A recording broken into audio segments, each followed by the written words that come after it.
Video করে আমি আর করবো। প্রিয় বন্ধুরা, আসসালামু আলাইকুম।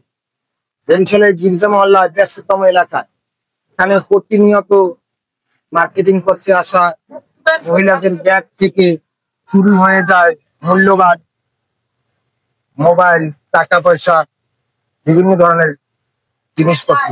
আর এইসব চুরি হয় কিশোর গ্যাং এর মাধ্যমে। ছোট ছোট ছেলেরা মার্কেটিং করতে আসা মা বোনদের ব্যাগ থেকে মোবাইল, টাকা পয়সা বা মূল্যবান জিনিসপত্র নিয়ে যায়। ভিড়ের মধ্যে মহিলাদের ব্যাগ থেকে নিয়ে যায় এইসব জিনিসপত্র। এরকম একটি ঘটনা ঘটেছে। এক মহিলার ব্যাগ থেকে মোবাইল ও টাকা নিয়ে যায়। মহিলা টের পেয়ে সঙ্গে সঙ্গে ধরে ফেলে ওই ছেলেটাকে।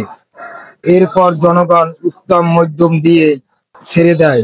দেখুন ভিডিওটা। আর এইসব কাজ করে কিশোর গ্যাং এর ছোট ছোট ছেলেরা, দেখলে বিশ্বাস করা যায় না।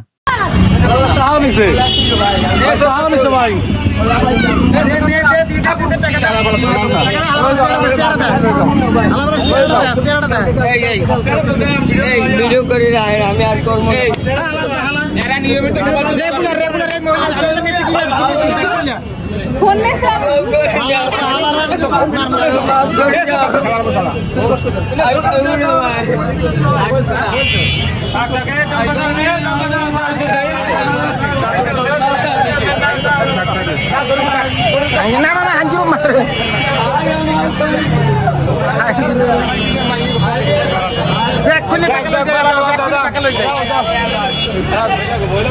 না